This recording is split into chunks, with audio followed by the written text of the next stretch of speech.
Sabihin ko ba yung aking panaginip? Panaginip ito sa akin yun nung natulog ako na naginip ako na yung mga vlogger, mga may page sa Facebook na ipinatawag noong nakaraan sa TRICOM. Ito panaginip ko ha. Bawal munang magsalita ng hindi maganda. Yung mga vlogger ha, yung mga may page na ipinatawag doon sa TRICOM noong nakaraang araw. Bawal muna silang mag-post vlog ng masasama laban sa mga nandoon sa TRICOM. Kasi mayroon pa silang muling pag-uusap, paghaharap sa April 8. Sila lang ba? Yun ang sa aking panaginip.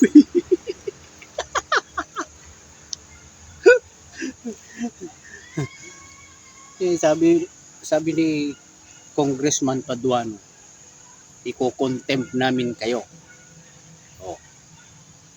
Pag nagsalita kayo ng laban sa mga nandoon sa TRICOM. Pinabalaan niya yung mga vlogger na nakausap na nila. Kaya mag-iingat tayo. Ang hirap ng magsasalita dito sa YouTube, sa Facebook ng pakontra. Dapat puro paayon.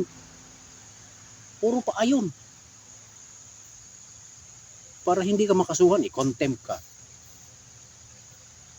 Patay na.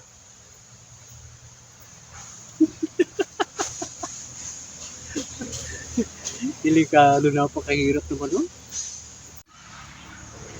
Dapat huwag kayong magsalita ng masama yun. Minumura, sasabihan ninyo sila ng yung katulad nung sinabi ni MJ Kiambao ba yun? MJ Kiambao, umiyak nga siya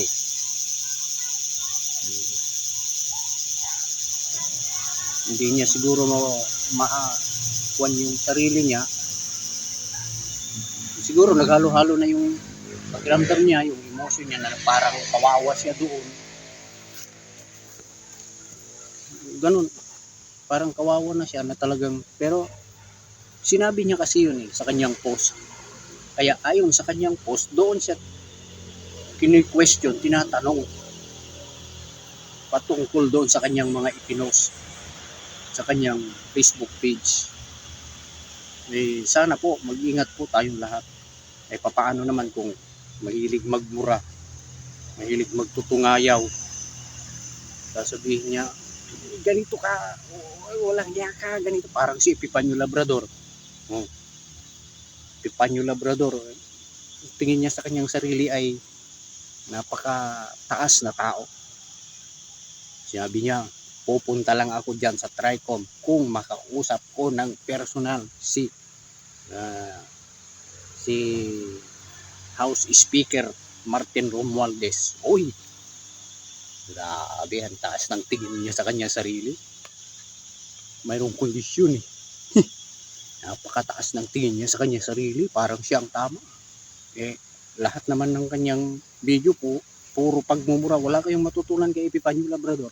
Puro pagmumura, puro pambabatikos kung kani-kaninong tao. Maging si Senador Imelda Jaime Marcos, talagang binatikos niya, sinabihan niya ng kung ano-anong masasama. Nagchismis siya ng kung ano-ano laban sa senador. Ganon siya kasama. Kaya wag niyo nang panuorin si Epifanio Labrador. Kaya dapat lamang na ipatawag siya doon. Ewan ko doon sa mga followers niya, subscriber niyan. At sinasabi nila, mabuhay ka. Na tawag nito, Supremo. Mabuhay. Hindi man lang sila. Ito nga, pakinggan natin si Kwan. si Epifanio Labrador tungkol sa pagpapatawag sa kanya ni Congressman Marcoleta doon sa TRICOM. Susuko lang ako, magpapakita lang ako kung makakausap ko mismo. Tatawagan ako, kakausapin ako mismo ni House Speaker Martin Romualdez. Magpapakita ako. Kung titiyakin ng mga taga-TRICOM na makakauwi ako ng buhay, makakauwi ako ng maayos. Tumangangako sila. Alam naman natin kung gaano katuso, di ba? Alam natin kung gaano ka-traidor, gaano ka-walang niya, gaano ka-diablo. Alam naman natin kung gaano ka-demonyo yung iglesia ni Manalo. Di ba? So, ganun pa man.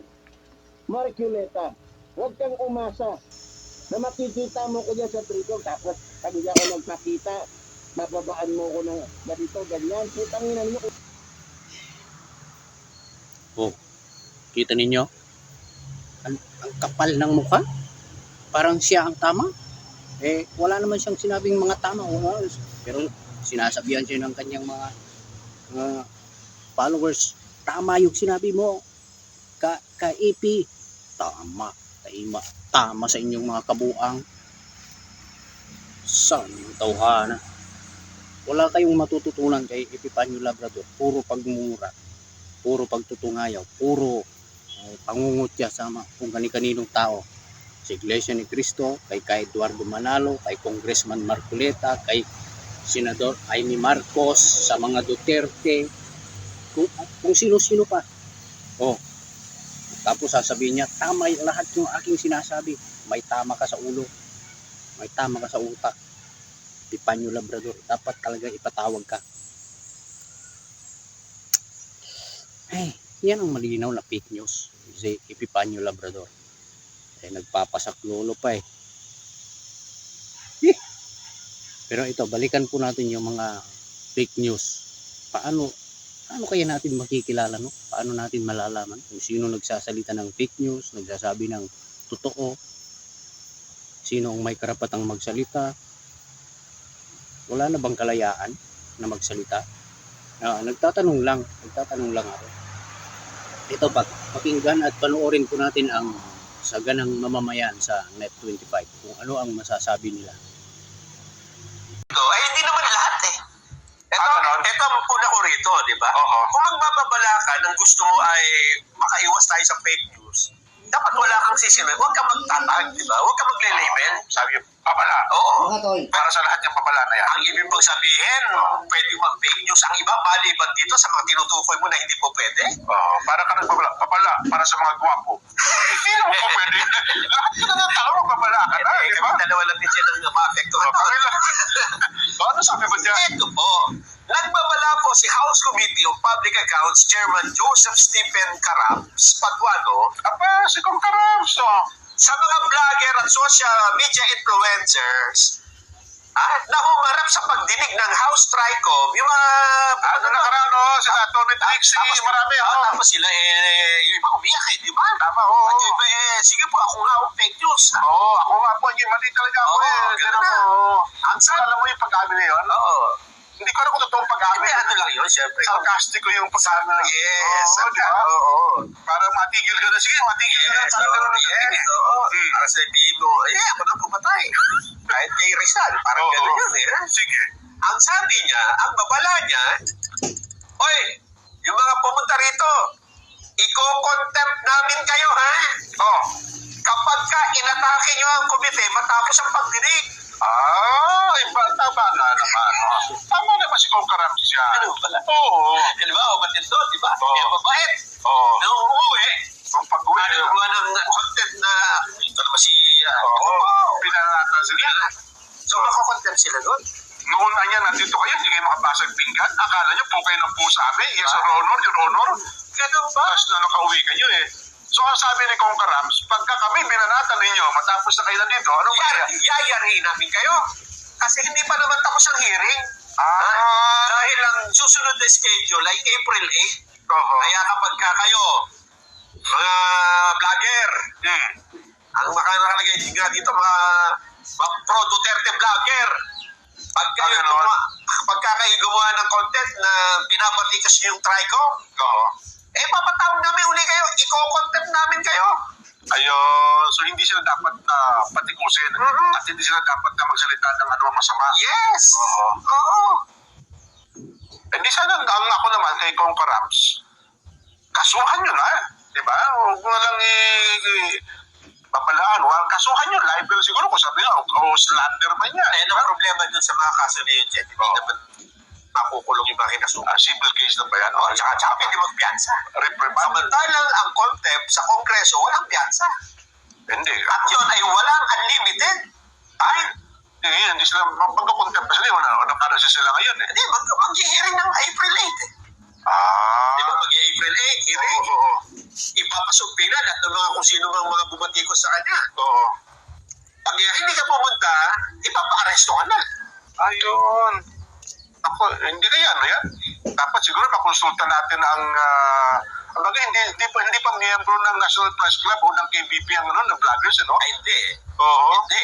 Hindi, sa isang mga marurunong na mga abogado, hindi ba ito isang uri ng yung pagsadka sa malayang pamamahayag? Sa ibang banda, dahil lang sabi nga nila, ito naman ay isang uri ng pamamahayag. Well, tama Kasi ka kung dyan. sabihin yung opinion mo, Oo. halimbawa, ang opinion mo doon sa naganap na committee ay na natihado yung comment. Hindi mo masabi yung gusto mong sabihin. Halimbawa ay Sa vlog na yun, sarili mo ito, masasabi mo yun. Ano mo? at sinabi mo na sa pananaw mo ay hindi makatarungan yung ginawa sa'yo.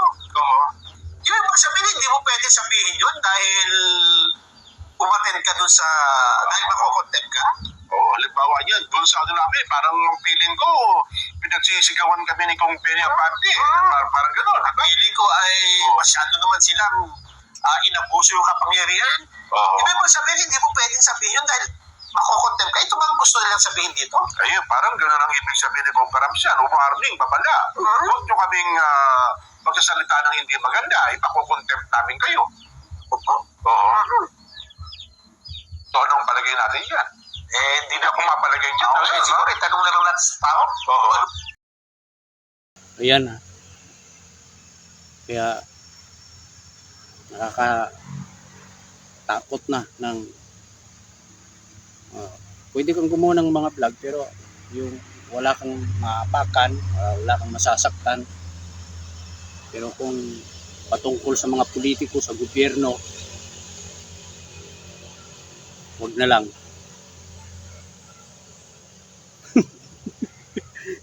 Kayo po, kung anong tingin niyo doon sa mga yung doon, anong pag-analyze ninyo doon sa sinabi ng Angkor sa Net25. Yun lamang po at maraming salamat.